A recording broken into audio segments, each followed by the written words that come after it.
Bendiciones. Bienvenido a su programa, La Delicia de Maná en Familia. Hoy vamos a estar compartiendo, bajo la luz de las Escrituras, en el Salmo 15. Vamos a estar meditando hoy de este programa, La Delicia de Maná en Familia. Gloria a Dios. ¿Quién habitará en el tabernáculo de Dios? Tabernáculo. Su significado es tienda o morada. Era el lugar donde Dios hacía morada cuando el pueblo iba camino al desierto. Ahí era donde el pueblo se acercaba a Dios y ofrecía adoración a Dios, ofrecía alabanza, ofrecía sacrificio. Era donde oraban a Dios. Esa es la primera entrada del templo también. Amén. La primera parte era el tabernáculo. El lugar santo. El lugar santo venía después y el que más adentro estaba era el lugar santísimo, que era donde estaban las cosas, ¿cómo se llama? ¿Cómo se llama? El arca. El arca del testamento. Era donde el lugar donde los hebreos tenían colocada el arca del testamento. El tabernáculo era una tienda móvil, era transportable. Cada vez que ellos se movían, ellos cargaban con el arca de Dios. Y esto simbolizaba la presencia de Dios en medio de su pueblo. Servía como santuario donde el pueblo iba a presentar sus oraciones, alabanzas a Dios y sus sacrificios. Ahora, ¿cuál era el propósito del tabernáculo? Vamos a buscar ahí en Éxodo 25:8. Y harán un santuario para mí y habitaré en medio de ellos. Es decir, que el propósito del tabernáculo, ¿cuál era? Donde Dios hacía morada. Es decir, era la casa de Dios. Ahí era donde ellos iban a consultar a Dios. Era el lugar, la morada, la casa de Dios. Ese era su propósito principal del tabernáculo. Dice, ¿quién morará en tu monte santo? Dice, el que anda en integridad y hace justicia. Es decir, que si usted no anda en integridad ni hace justicia, ahí Dios no está por ningún lugar. Por eso cuán importante es nosotros caminar en integridad y en justicia delante de Dios, para que entonces Dios pueda hacer morada en nosotros y nosotros podamos ser ese tabernáculo en el cual Él pueda hacer morada y venir y habitar en nosotros. Y habla verdad en su corazón. Es decir, que hay quien en su corazón habla mentira. Y Dios nos llama a que andemos con un corazón perfecto. Yo meditaba en las crónicas. Ayer estaba meditando el libro de las crónicas. Y veía cómo los reyes, dice la palabra que allí ellos, dice, hicieron lo recto ante los ojos de Jehová, dice, pero no de perfecto corazón. Es decir, que Dios demanda de nosotros un corazón perfecto, corazón limpio, puro, y que hablemos verdad, porque dice la Biblia que de la abundancia del corazón habla la boca.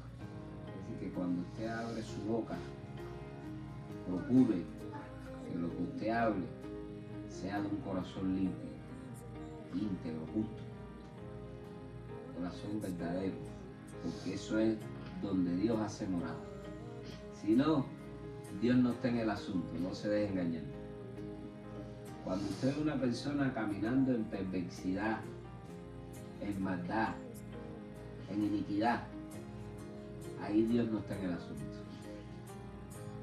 Aunque usted lo vea que vaya a la iglesia y lo vea que sea más santurrón y esté vestido de corbata de pie a cabeza, si no guarda estos principios, si no anda en justicia, no anda en integridad y no anda con un corazón verdadero, no hay verdad en su corazón, en sus palabras, en lo que habla, en lo que dice, ahí Dios no está en el asunto.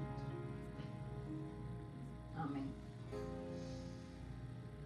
El que no calumnia con su lengua ni hace mal a su prójimo. Es decir, eso es para los chismosos. Dice mentira.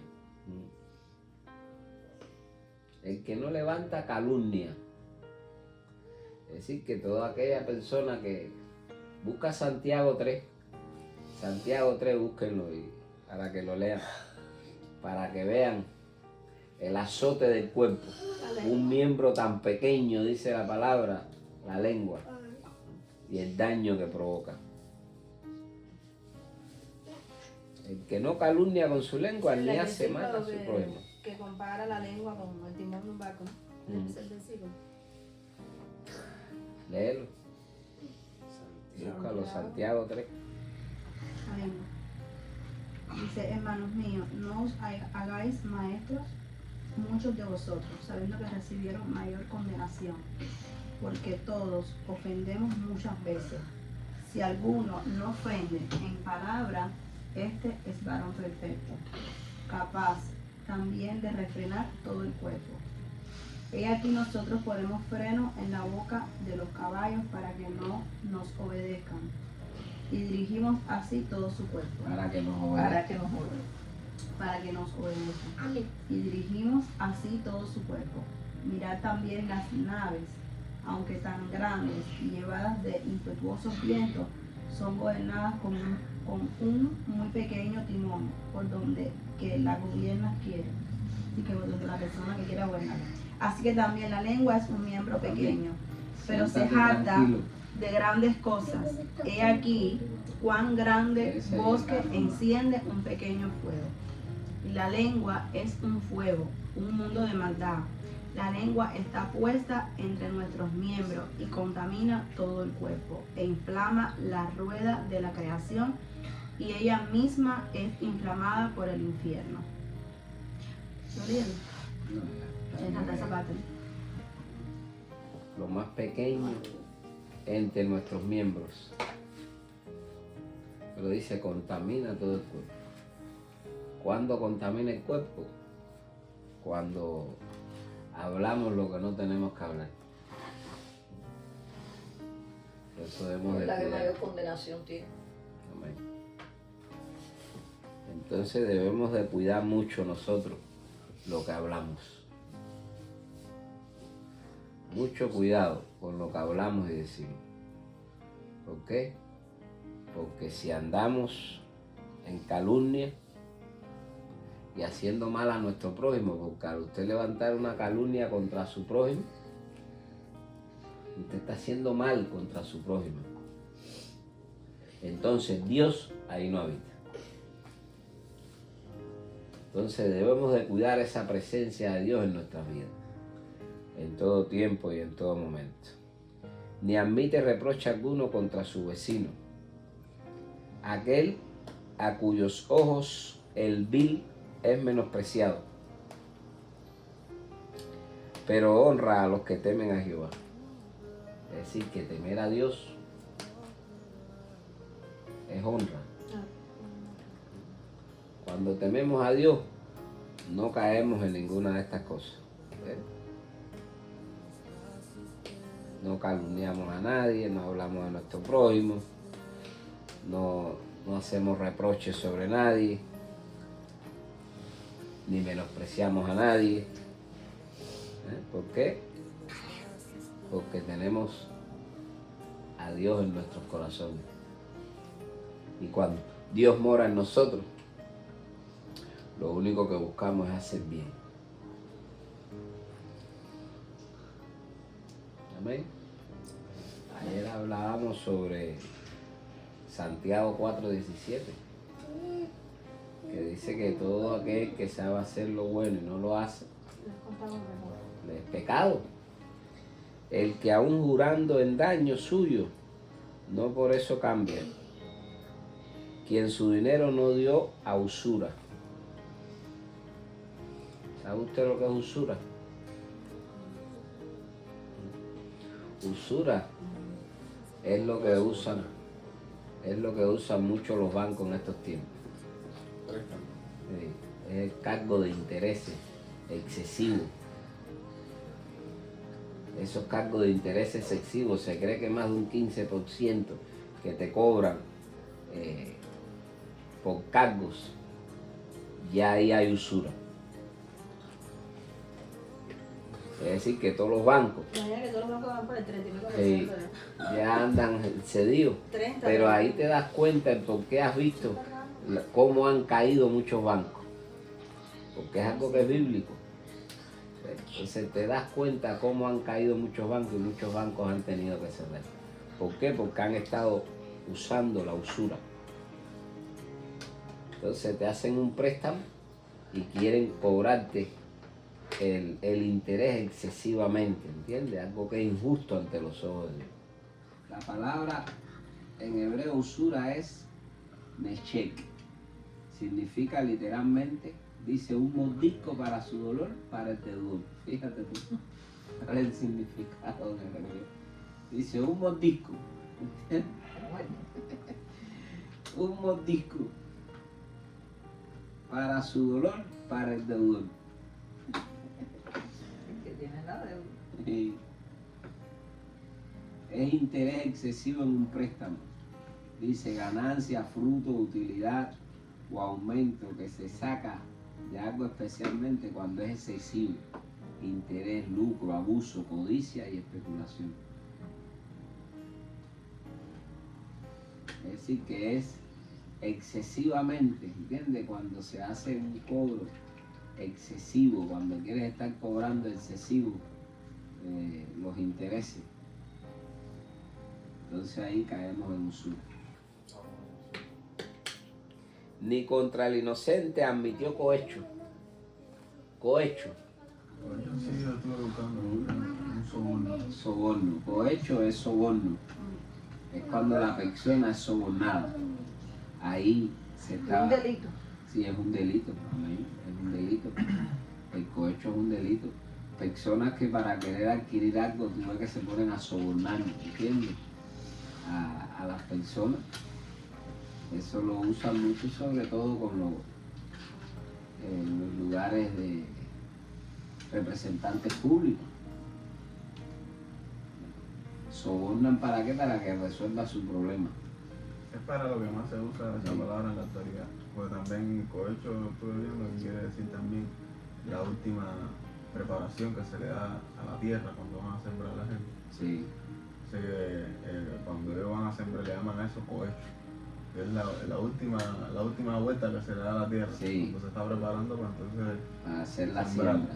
Sí, le dan un vuelco como a la tierra. Ese último, el último de todos esos huecos se le llama cohecho. Entre los abogados y los litigantes y esas cosas, se le llama cohecho a este delito. Sí, a este delito, claro, de soborno. Pero en Dios dice la palabra, Dios no admite cohecho. Con Dios no hay cohecho. El hombre puede sobornar a cualquiera, pero al único que no puede sobornar es a Dios. ¿Por qué? Porque Dios es un Dios que obra en donde hay justicia, donde hay integridad, donde hay verdad y donde hay corazón, un corazón verdadero, limpio. Por eso dice las Escrituras que en Dios no hay cohecho. Yo tengo aquí, basado en lo que estábamos hablando ahorita, sobre el tabernáculo, recordar que porque antes Dios habitaba en un templo que Él mismo le dio el diseño al hombre para que el hombre diseñara ese tabernáculo. Pero Pablo después a los Corintios, en el Nuevo Testamento, le dice a los Corintios, no ignoren que son cuerpos, Templo del Espíritu Santo. del Espíritu. Dice, o ignoráis que vuestro cuerpo es templo del Espíritu Santo, el cual está en vosotros, el cual tenéis de Dios, y que no sois vuestros. Le dice Pablo a los Corintios que ya no se pertenecen a ustedes mismos.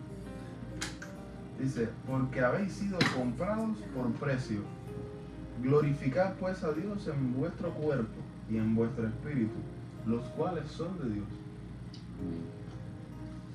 Pablo le esclarece a la iglesia porque realmente yo me he dado cuenta, yo pensaba que no, pero sí he visto cristianos que literalmente piensan que Dios habita en el templo, en el templo que creamos, sí, los hombres, para que los mismos hombres estén más cómodos.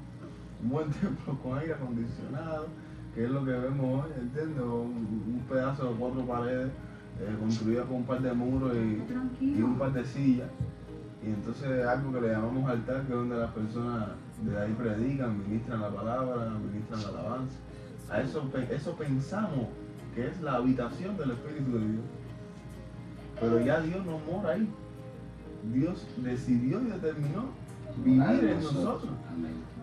Por eso nosotros tenemos que constantemente cuidar la presencia de Dios. Porque ella vive en nosotros. Él tomó posición en nosotros. Por eso dice Pablo que ya no nos pertenecemos a Él, sino que le pertenecemos a Dios. Que por eso la palabra nos enseña, dice que no contristemos al Espíritu Santo. Amén. Porque cuando contristamos al Espíritu Santo, Él se separa de nosotros. ¿Por qué? Porque Él hace morada en nosotros. El que hace estas cosas dice no resbalará jamás. Es decir, que cuando nosotros cuidamos esa presencia en nosotros, cuando andamos en integridad, en justicia, en verdad, y valga la redundancia a esta palabra, ¿ves? ¿Por qué? Porque eso es lo que nosotros tenemos que cuidar en nosotros y cuidar nuestro corazón. Sobre toda cosa guardada, guardemos nuestro corazón porque dice que de él mana la vida. Amén. Entonces, cuando guardemos todas estas cosas, el Dios va a ser morada en nosotros. Nosotros vamos a representar lo que es el tabernáculo de Dios. Ahí es donde Dios hace morada. Pero para que Dios haga morada en nosotros, tenemos que guardar todos estos principios. Cuidar nuestra lengua, andar en integridad, andar en justicia, con un corazón verdadero, limpio. No calumniar de nadie. No estamos llamados a eso. Amén. Estamos llamados a llevar las buenas nuevas de salvación, las buenas noticias. A eso estamos llamados. Estamos llamados a predicar el Evangelio, a ser discípulos. Ese es el llamado, el legado que Cristo nos dejó a nosotros. Esa es la gran comisión la cual nosotros debemos de hacer día a día. Amén.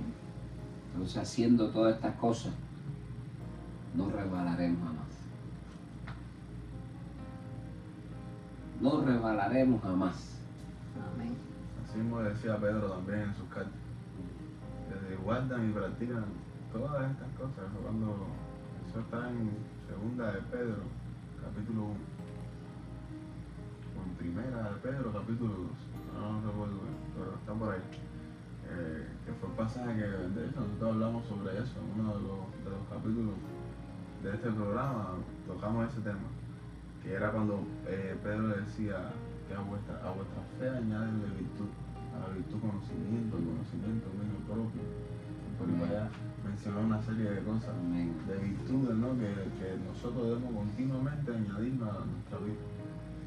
Y al final decía, si ustedes se mantienen añadiéndose estas cosas, no caerán jamás. Y mira como también aquí el salmista lo menciona. Si ustedes se mantienen, ¿no? Guardando su integridad, guardando, ¿entiendes? Todos estos principios, todas estas virtudes, ¿entiendes? Entonces, no caeremos jamás. Gente que le habla también ahí sobre el dominio propio, conocimiento, ¿entiendes? Dominio propio. El amor fraternal. Y que son principios que vivió el salmista David, vivió Pedro. Y realmente es increíble cuando nosotros, porque fíjate, ahí dice que nosotros tenemos que ocuparnos de estas cosas. No dice que Dios las va a poner y ya en nosotros. Nosotros por supuesto solo no podemos hacerlo, sino con la ayuda del Espíritu Santo que ya hizo morar en nosotros.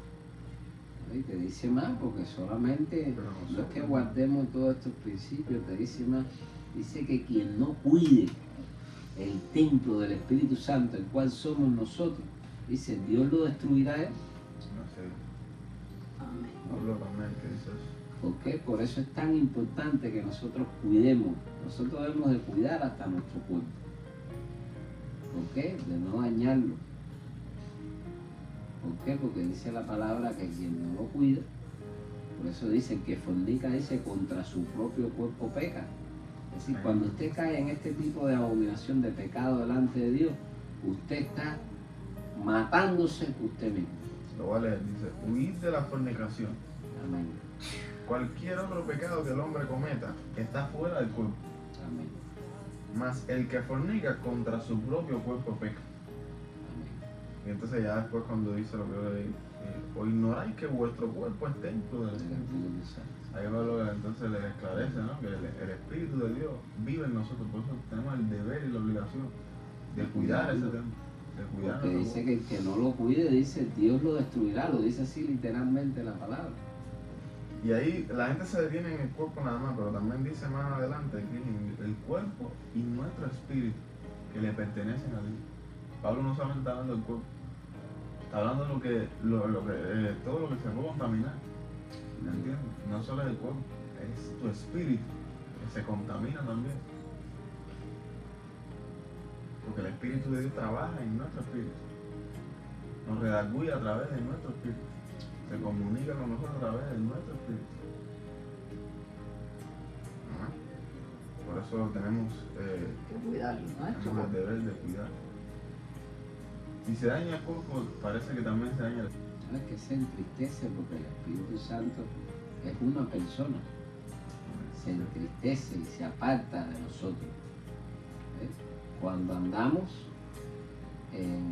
haciendo cosas que no son del agrado a Dios, cuando pecamos y desobedecemos a Dios, Él se separa de nosotros, se entristece, dice la palabra. Por eso usted, amigo que nos escucha en esta reflexión que tenemos en la delicia de hermanar en familia, le soltamos a que busque agradar a Dios en todas las cosas. No agradar tanto a los hombres, sino agradar a Dios. Andar en esta justicia, en integridad, andar con un corazón limpio ante los ojos de Dios y no calumniar de nadie. Cuidemos nuestra lengua. Tratemos de conservar y de cuidar este templo, este tabernáculo, el cual somos nosotros, en el cual Dios hace morada cuando guardamos todos estos principios. Dios me les bendiga, Dios me les guarde y haga resplandecer su rostro sobre usted. Bendiciones.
usted